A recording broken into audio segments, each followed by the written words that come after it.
Et voilà, merci de nous retrouver sur ce plateau de Business Matin Weekend. Nous retrouvons la première chronique et c'est avec la sublime, celle que vous connaissez déjà, avec chaque jour à son vêtement. Vous la retrouvez, elle est sublime sur ce plateau et elle illumine encore le plateau. Elle, c'est Micheline Beda que nous allons saluer. Bonjour Micheline. Bonjour Sylvain, bonjour chers téléspectateurs de Business Matin.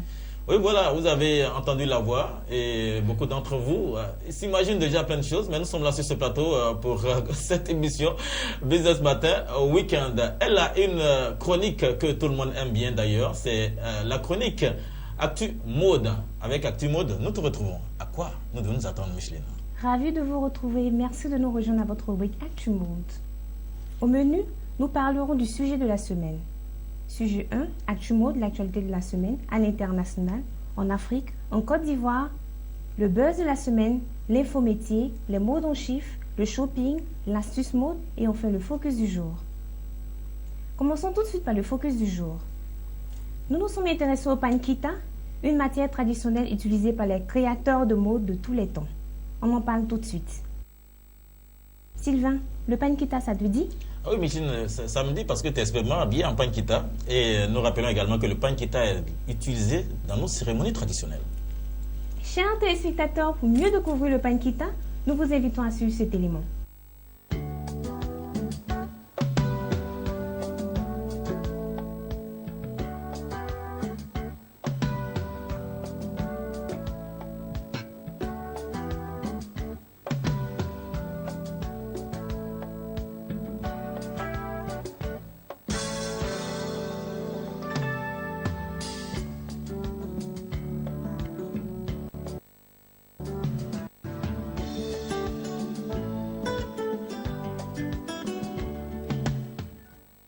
Le tissu appelé kente chez les Ashanti du Ghana, kita chez les Ewe du Togo et du Bénin ou chez les Akans de la Côte d'Ivoire est un genre de tissage très répandu en Afrique de l'Ouest.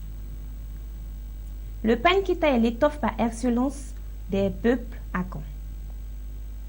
Initialement porté par les rois Akans, le pankita reste aujourd'hui un symbole fort de la culture Akan. Alors, chers téléspectateurs, comment confectionne-t-on le pankita? Coloré, le kita est fait de fils de coton et ou de soie.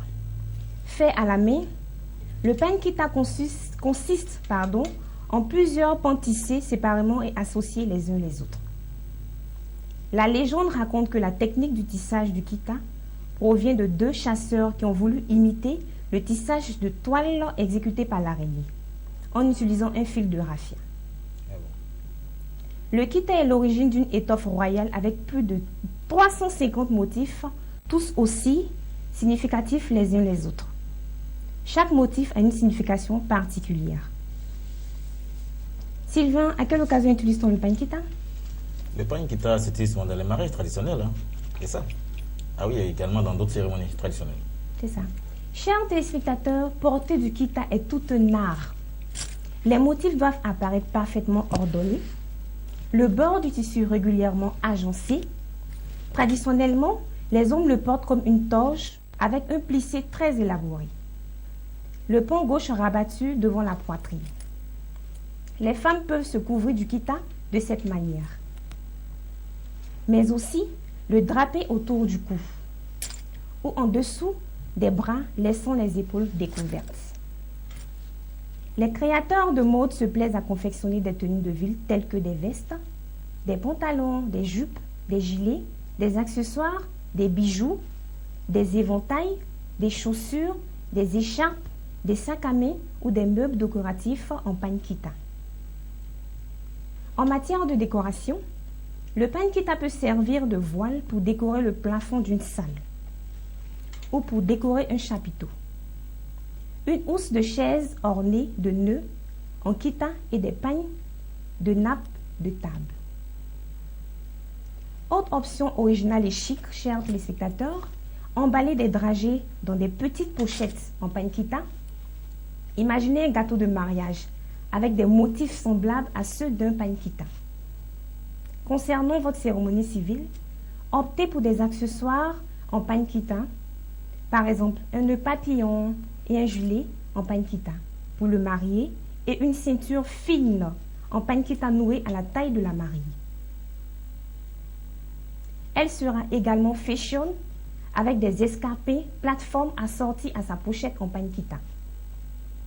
Des garçons d'honneur avec des boutonnières en panquita et les demoiselles d'honneur en panquita.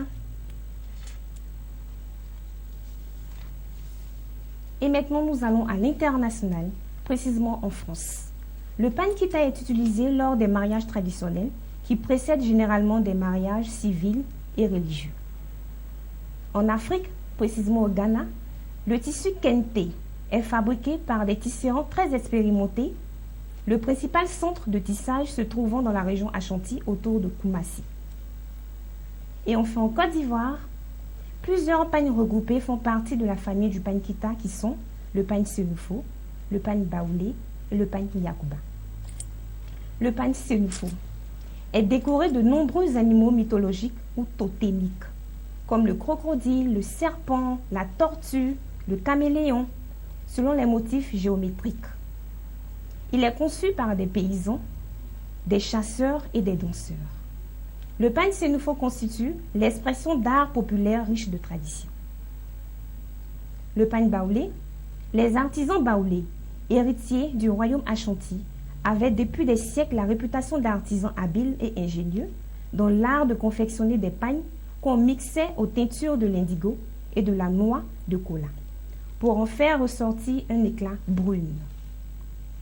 Chaque motif a un nom particulier et des symboles baoulés possédant une signification intrinsèque. Et enfin, le pagne yakuba. Le tissage et la teinture du pagne yakuba est réservé aux artisans djoula, qui fabriquent des pagnes blancs à petites ou grandes rayures bleues indigo alternées. Oui, très beau. Très beau, Kita. Très beau. Merci, Sylvain. Ah bon, tu trouves que ma tenue, oui, elle est belle? La tenue est belle, je t'ai dit, parce que ça a illuminé le plateau d'ailleurs. Et puis, tu vois, toutes ces couleurs-là ressortent la féminité. Et nous espérons tous ces téléspectateurs qui te suivent, t'admirent et t'apprécient déjà. Passons maintenant au buzz de la semaine. Eh bien, Agnès Indegard, jeune mannequin suédois, fait le buzz de cette semaine depuis qu'elle a dénoncé sur les réseaux sociaux les exigences aberrantes des agences. Elle mesure 1,80 m et pèse 56 kg. Grâce à ses mensurations de rêve et son poli minois, ce mannequin suédois a tout pour réussir dans le milieu de la mode. Dans le milieu de la mode, je suis catégorisée parmi les grosses. La plupart du temps, j'entends « elle a besoin d'être plus fine » ou « elle est trop grosse ». Elle ajoute « j'adore le mannequinat, j'adore poser devant les appareils photo. Mais toutes ces foutaises à propos de mon poids me font détester ce que j'aime. » Elle ajoute que son indice de masse corporelle est de 17,5, ce qui la place dans la catégorie des personnes maigres. L'indice de masse corporelle que l'on devrait avoir est de 19, ajoute-t-elle. Révoltée, elle avoue avoir fait face à des remises en question et avoir failli tomber dans l'anorexie. Voulant éviter qu'une telle catastrophe n'arrive à d'autres qui se lancent dans le métier, elle conclut sa vidéo ainsi « Aimez-vous comme vous êtes ». Oui, elle a bien dit, parce qu'il faut s'aimer et ne pas essayer à ce que les autres nous apprécient. D'ailleurs, il faut toi nous t'apprécier avant que les autres ne t'apprécient. Car si tu n'es pas fier de toi, qui pourrait t'apprécier? Passons aux modes en chiffres. Sylvain, connais-tu le mannequin le mieux rémunéré au monde? Non, Michel, pas du tout. Eh bien, le mannequin le mieux rémunéré au monde est rien d'autre que Gisele Bündchen. Elle est brésilienne et mesure 1,80 m. Née le 20 juin 1980 à Rio Grande do Sul, au Brésil, Gisele Bündchen a de quoi s'assurer une retraite dorée. Et pour cause, d'après le magazine Forbes, elle a touché 44 millions de dollars, équivaut à 19 milliards 800 millions francs CFA. Waouh! J'aimerais être à sa place. J'ai failli dire que c'était en toi, une année. D'accord. Grâce à cette somme, la Brésilienne occupe pour la 9e place consécutive le classement des mannequins les mieux payés au monde. Ah bon? Passons maintenant au shopping. Amoureux et amoureuses de belles coiffures, onglerie, bien-être et conseils, Rendons encore dans la commune de Treichville, dans le sud d'Abidjan, précisément à l'avenue 23, rue 21, à la rencontre de Bedjes Institute. Regardez.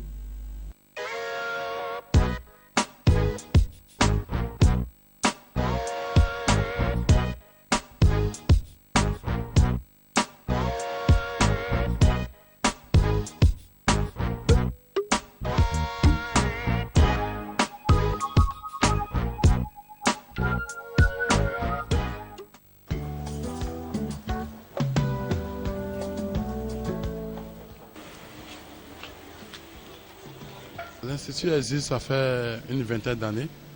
Mais il faut dire que l'aventure même a commencé il y a 30 ans, dans les années 85. Et aujourd'hui, on est là jusqu'aujourd'hui dans le travail, on persévère, on croit, on avance. Et il faut dire que les résultats sont meilleurs. Et ça nous donne encore d'autres idées à promouvoir, toujours envoyer les gens, d'autres personnes dans ce secteur d'activité. On y pratique la coiffure et l'esthétique.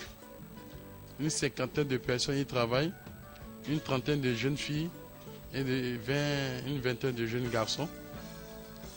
Et ils travaillent. Et le Bedjes Institut, c'est quand même...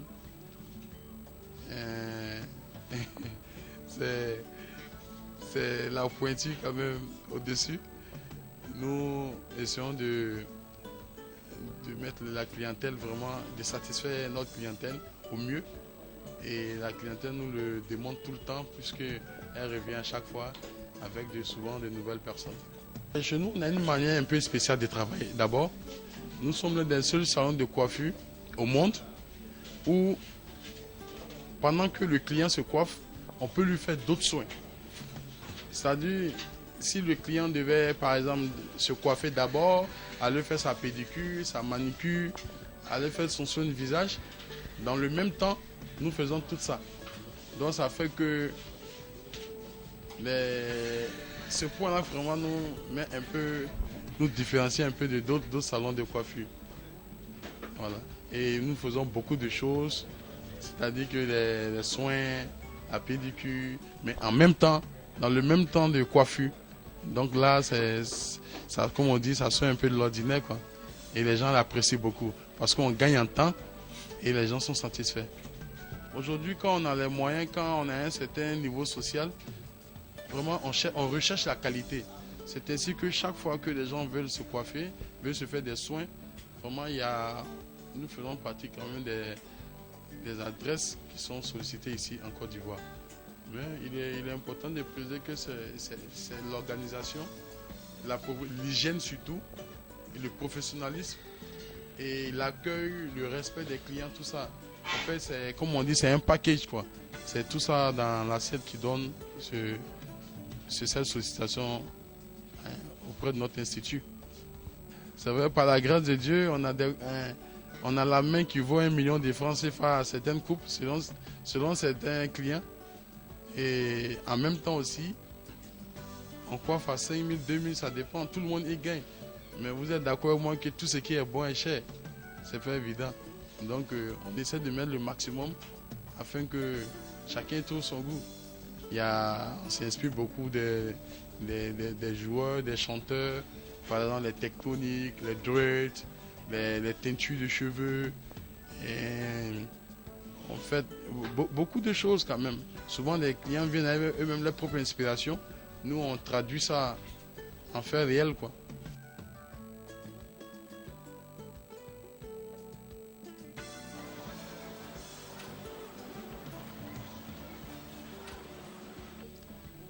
Et ça me donne souvent la chair de poule quand je vois ce kiosque, là où l'aventure que vous voyez, ce qui fait tant de bruit à Abidjan, là où ça a commencé, c'est ce kiosque que vous voyez. C'est de là que tout est parti. Et quand je suis là, ça me donne beaucoup de souvenirs. Et c'est là, les portes sont ouvertes. Et j'aime bien venir me recueillir là. Imaginez-vous, quand vous voyez un endroit de fortune qui ressemble à rien. Mais ce qui s'y passait, on ne peut pas expliquer. Et c'est cette confiance que les gens ont gardée et m'ont suivi là où je suis, là vous avez vu tout à l'heure. Et pour illustrer même les difficultés qu'on a croisées, je vais vous présenter quelqu'un qui, quand il mangeait, j'étais toujours à côté pour prendre ses restes. Et c'est comme un papa à moi, Issou. Ça fait très longtemps, hein? Depuis qu'il est petit. Depuis qu'il est petit, partant à l'école. On est ensemble ici. Mais c'est bon, madame. Moi, tu sais, si un enfant a grandi dans ta main, il a tout fait, il a reçu dans ta main, tout ce que toi tu peux, il faut remercier Dieu. Que Dieu n'a qu'à l'exercer, Dieu n'a qu'à lui donner le courage, le pouvoir de continuer le chemin qu'il a pris.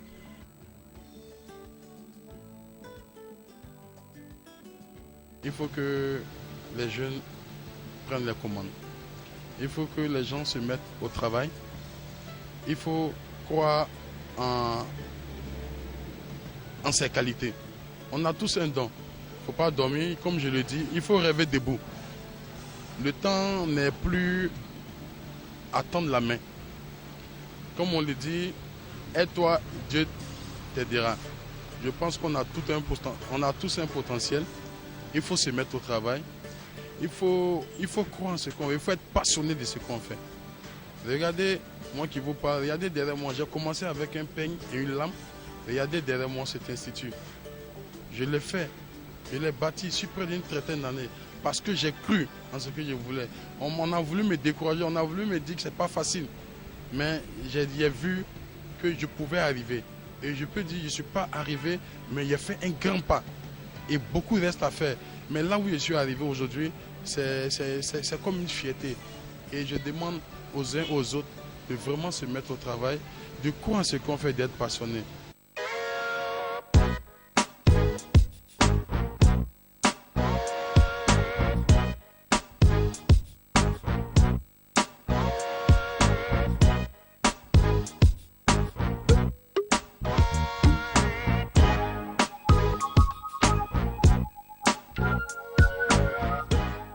Eh bien, Sylvain, la Oui, coiffure, Michel. tu l'as aimée?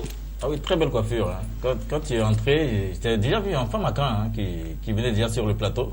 Très beau. Et nous disons merci à Bédiès pour cette coiffure. J'espère qu'il pourra nous coiffer aussi. Bien sûr.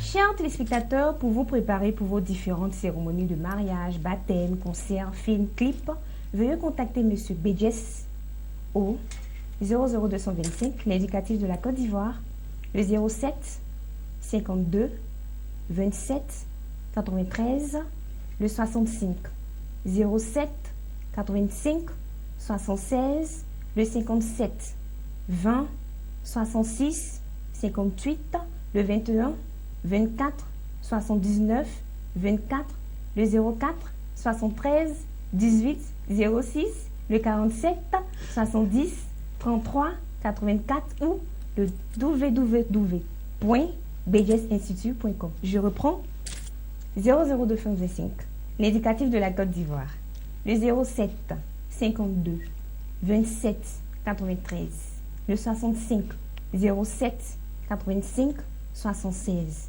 le 57 20 66 58, le 21 24 79 24, le 04 73 18 06, le 47 70 33 84 ou le www.bdsinstitut en minuscule.com. Ah oui, c'est sûr qu'on ne pourra pas le rater, hein, tous ces numéros-là. Ça, c'est clair. D'accord, M. Bédiès, nous te saluons encore hein, pour tous ces numéros. Bien sûr que les téléspectateurs vont forcément t'appeler. Terminons avec l'astuce mode. Comment élargir vos chaussures trop petites? Je vous donne 3 astuces. Chers téléspectateurs, la première, remplissez 2 sacs plastiques avec de l'eau, glissez-les dans vos chaussures et placez-les une nuit au congélateur.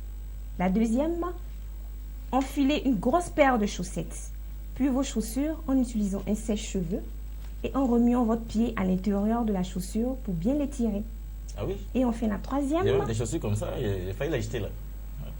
Et on fait la troisième. Humidifiez du papier journal, bourrez bien les chaussures et laissez sécher au moins 24 heures.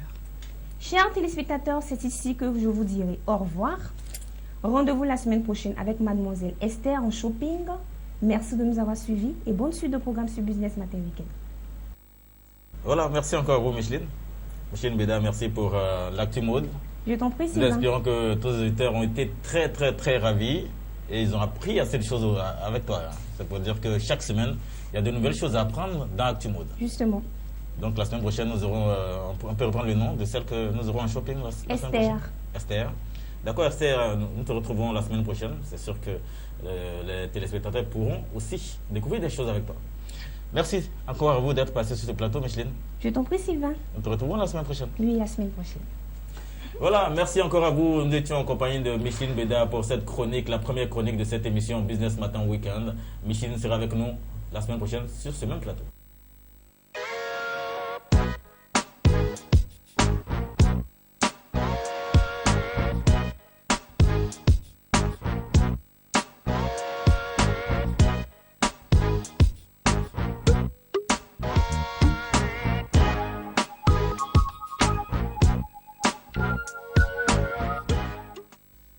Bien voilà, de retour sur ce plateau juste après le départ de Micheline Beda pour recevoir Monsieur Meillet Olivier. Je rappelle qu'il est producteur d'artistes et il est également DG d'une structure de communication. Monsieur Meillet, bonjour. Oui, bonjour Monsieur Sylvain. Merci de nous retrouver Business Matin Weekend, cet espace, cette émission qui est pour vous, hein, les hommes du showbiz, et également pour les artistes. Nous vous retrouvons pour parler un peu de la production artistique. Ouais. On peut parler un peu de ces artistes-là. Quand vous les mettez en studio, combien vous dépensez? Parce que nous sommes une télévision d'information économique. Donc les téléspectateurs voudraient savoir, dans cette production, qu'est-ce qu'on peut avoir? Comment est-ce que vous financez? Combien vous y mettez? Et qu'est-ce que vous gagnez? Ouais, tu sais, pour la production, c'est pas une chose facile. Bon, on commence au moins avec une somme de 1,5 million minimum. Ça, c'est pour la production. Maintenant, la structure fait en même temps la production, promotion des artistes. Donc là, on dépense un peu plus. D'accord. Voilà. Pour la promotion, comme on le dit avec certains artistes que nous avons rencontrés, avec qui nous avons échangé d'ailleurs, nous savons que la promotion coûte excessivement cher. Très Donc cher. aussi la production coûte cher. Très Et de nos jours, on ne retrouve même plus des artistes qui ont des producteurs. Vous décidez de produire des artistes en voulant y gagner quelque chose. Mais qu'est-ce que vous gagnez normalement quand vous produisez des artistes? Parce qu'on ne peut pas jeter son argent alors en produisant des artistes. Pourtant, vous pouvez faire d'autres actions qui peuvent aussi vous rapporter de l'argent facilement. Mais vous décidez comme ça de soutenir ces artistes-là. Et qu'est-ce que vous comptez gagner? Oui, on gagne un peu, on gagne. Mais en produisant ces artistes, on aide aussi des artistes. Et tu comprends un peu? Ouais, il y a des cas qui viennent, comme l'orphelin par exemple. Lui, ça a été un peu difficile, mais c'est une manière de remonter le jeu. Là, tu comprends un peu. Pareil aussi pour la fille, mais depuis là, ça commence à aller. Mais à la longue, c'est là nous on cherche à gagner. Sinon, pour le début, on ne fait que financer. Bien vrai, on finance, mais on regarde plus devant. Donc c'est un peu ça. Et nous rappelons que vous êtes patron d'une structure de communication. C'est cette structure de communication qui produit les artistes aussi. Oui, Chacal Group. Chacal Group, qui est situé à Angers, c'est ça? Angers, 8e tranche, sur les droits. Et d'accord, vous décidez de produire les artistes avec cette structure-là. Ouais. Mais n'oubliez pas que vous payez aussi des factures. Hein, donc tout cela, est-ce que vous décidez de mettre votre argent, pourtant vous devez payer les factures? Non, mais là... Donc vous comptez gagner un peu à la longue. Et si à la longue ça ne vient pas, parce que Non, la pas- piraterie aussi a pris le dessus.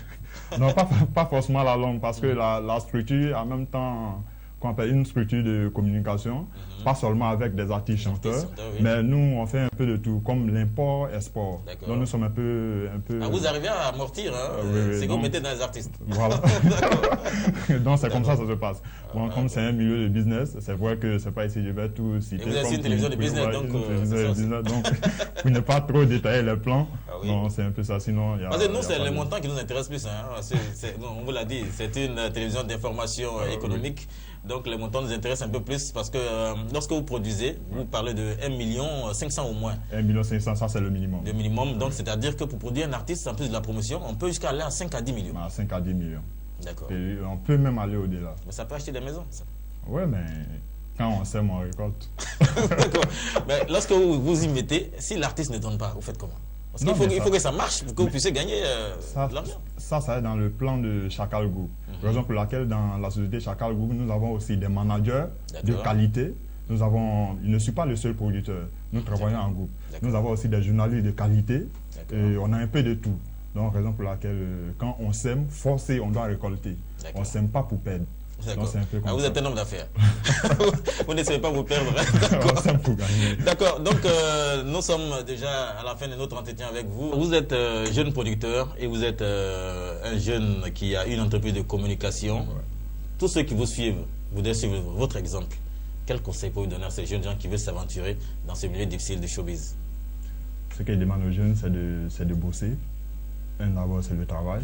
Le travail finit toujours par payer. C'est quand tu es toujours pressé, tu te vois, genre, où tu te donnes des idées, que ben, si je mets mon argent quelque part, est-ce que je peux gagner, machin. C'est des idées. D'accord. Seulement qu'il faut mettre du sérieux dans ce que tu fais et ça finit par payer. C'est toujours comme ça. Ça finit par payer. Ça finit par payer. Il suffit d'y croire. Il suffit d'y croire. Voilà, merci encore à vous, chers amis téléspectateurs. Nous étions accompagnés de Monsieur Meillet pour parler un peu de la production artistique, combien on y met et combien on y gagne. Et c'est de cela que nous parlions également, les conseils qu'il avait à donner à toute cette jeunesse qui veut embrasser cette carrière de producteur, d'artiste, également de chef d'entreprise. Nous l'avons ici, il nous a donné ses explications, également ses astuces. Il faut bosser, comme il a dit. On finit par y croire et y gagner. Merci encore à vous d'avoir suivi cet entretien avec M. Meillet Olivier. Je rappelle encore qu'il est directeur général de Chacal Group, la structure qui produit les artistes. Merci encore à vous d'être venu, M. Meillet Olivier. Et merci à vous aussi. C'est ainsi que nous pourrons vous revoir dans nos prochaines émissions. Pas de souci. Voilà, chers amis téléspectateurs, merci encore à vous de nous avoir suivis pour cet entretien avec l'invité du matin pour ce week-end. Nous avons été très heureux de rester avec M. Meillet Olivier. Nous allons retrouver un autre humoriste pour cette émission Business Matin Week-end. Vous le connaissez déjà. Lui, c'est Kakan Junior. Il sera là tout à l'heure.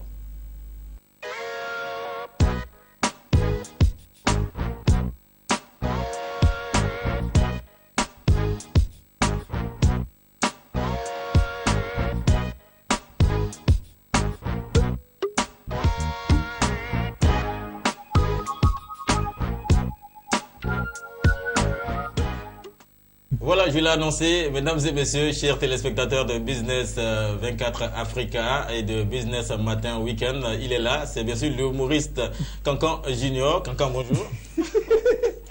Pourquoi tu ris comme ça, Kankan? Non, vraiment. Oui. Vraiment, tu ne vas pas comprendre. Tout à l'heure, tu disais, à moi, avant de venir faire mon émission, je prends un petit café rapidement avant de commencer. Mais, ce que j'ai vu là, vraiment, ce n'est pas digne de Cocody, quoi. Je ne comprends pas. Hein. Ah oui, c'est pas digne de C'est pas Cocody. digne de Cocody. Mais dans un gambadrome, les chefs d'entreprise sont arrêtés. Ah oui, pour ceux qui nous suivent de l'extérieur, sachez que Cocody, c'est un quartier d'Abidjan, un quartier chic d'Abidjan. Oui, bon, c'est ce qui, d'après Abidjan, eux, Côte ils disent d'Ivoire. que c'est chic. Et après, il y a un quartier IP. Oui. Que c'est nous, au Pougon, à Bobo, à Djamé, c'est nous qui mangeons du garba. Oui. Mais viens à Cocody, tu verras. Mais c'est chez vous seulement, on voit l'eau couler dans les rues. Non, mais tu sais, nous, on évacue ce qui voilà. On dit vous de manger du bon, mais c'est vous qui allez. Non, mais tu connais que le corps humain, ce qui n'est pas bon, c'est ce qui sort. C'est-à-dire, nous, on va beaucoup. Et nous, on est toujours en bonne santé. Autant c'est eux qui sont ici, mais c'est eux qui ont une maladie, c'est eux qui mangent les hamburgers, c'est eux qui tombent toujours malades. Ils sont fragiles. Nous, on mange acné, gnang. Les sols fumés. Maintenant, l'histoire, c'est ce que tu as vu aligné à Cocody là. C'est les chefs d'entreprise, donc ils sont complets base. Le papillon, ça serait leur coup, tu sais qu'ils ont faim. C'est moi, mon gars, que j'ai dit, j'arrête de dire, bon. À ce moment, je prenais mon petit café comme d'habitude. Un homme de Yopougon qui vient à Cocody qui prend du café. Non, mais tu sais, nous, on fait toute la différence. Et parce que nous, là-bas, on ne boit pas de café. Nous, là, chaque matin, je prends mon petit déjeuner. À l'aise, mais ici, les gars, ils mangent, ils sont constipés de façon. Tu dans les bureaux, ils sont alignés dans les WC publics. Oh, vraiment. D'accord, donc là, tu t'adresses aux gens de Cocody. Hein. Voilà, ça c'est. Est-ce que c'est pas normal qu'ils mangent du garba? Bon, non, c'est normal. Le garba, c'est la tecaille du poisson, hein, Oui, jargon. oui, c'est bon. Ivoirien, on appelle ça C'est le garba. ivoirien. Mais eux ont tendance à dire que c'est nous qui mangeons mal. C'est eux-mêmes qui sont au cœur même de ça. Et même quand ils mangent, il n'y a même pas de condiments. Nous, au Bougon, on appelle ça un garba sapé. C'est-à-dire oignon, tomate. Toutes les associations, mais là-bas, elles disent simple. Elles me parlent, c'est ça même qui est plus dangereux. Ça, c'est la constipation à outrance. D'accord, Kaka Junior, parce que là, pour passer, venir à la télé, ça sera chauffé. Hein. Non, les Cocody vont s'y mettre non, sur la route. c'est une dédicace que je l'ai fait. C'est une dédicace. Hein. D'accord, ne prenez pas ça mal. Hein. On y va pour la suite. Bon, je vais saluer tous les sous qui me regardent, qui ne m'entendent pas. Tous les sous, hein. Les aveugles aussi qui m'entendent, qui ne me voient pas. Soyez salués. Parce que moi, j'ai fait du social. Il faut penser aussi aux enfants des gens. Mais par moment, il faudrait qu'on se dise la vérité. En fait, les dieux, là, ils ont pris ça pour faire autrement. Voilà 2 jeunes qui étaient. C'est des jumeaux, en fait. Chaque fois, ils prient, nous, on va avoir l'onction du Saint-Esprit. Donc, 4 h du matin, un se dit là, il dit, mon frère, Dieu m'a relevé que vraiment, il faut qu'on fasse 40 jours de jeûne à sec. 40 jours de jeûne à sec. 40 jours de jeûne à sec, je te dis, hein, sans manger, sans boire. Il dit, l'autre dit, tu es sûr, il dit, ça c'est la révélation que Dieu m'a montrée. Il dit, ok. Donc le lendemain, là se lève, ils ont commencé. 6 h du matin, ils ont commencé, on bombarde les prières. Quand il y a un jeûne, il faut beaucoup prier. Là, l'onction vient. 1 jour, 2 jours, 8e jour, 20h, 21h, ils sont couchés. L'autre, déjà son ami, mon ami, tu avais dit que Dieu t'avait révélé quoi? Il dit non, Dieu nous avait révélé de faire 40 jours de jeûne. Il dit, on est au 8e jour, hein? On est au 8e jour, il dit 40 jours là, on est au 8e jour. Mais il reste encore beaucoup. Il était dit. Donc là, il a quoi senti quelque chose dans le ventre. 40 jours, ça, ce n'est pas musulman.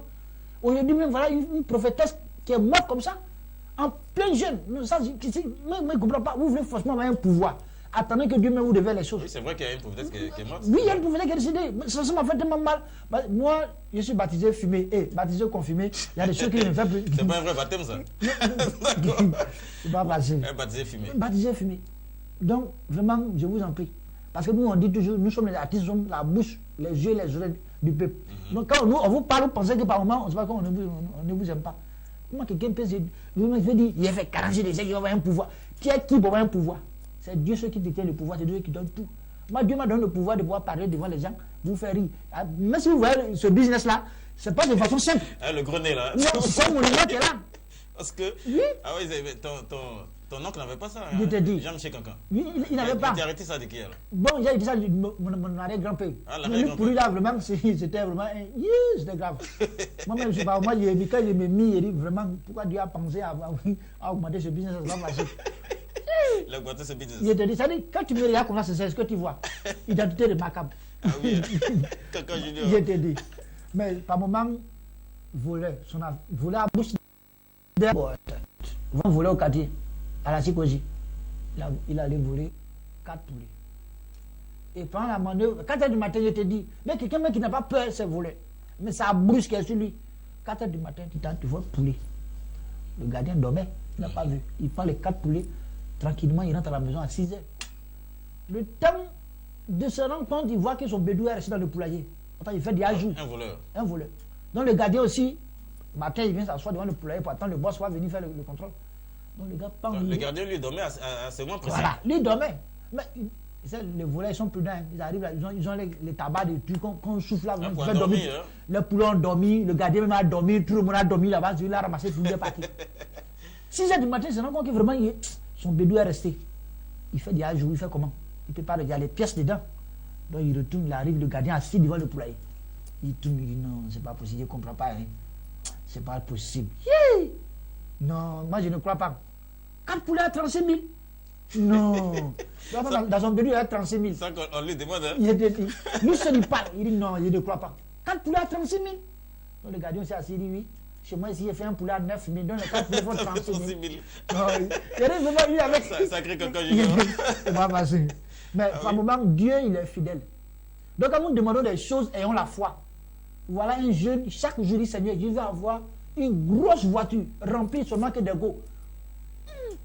Avec conviction, chaque matin, qu'est-ce qu'il a dit Seigneur, je vais avoir une grosse voiture remplie seulement que des go.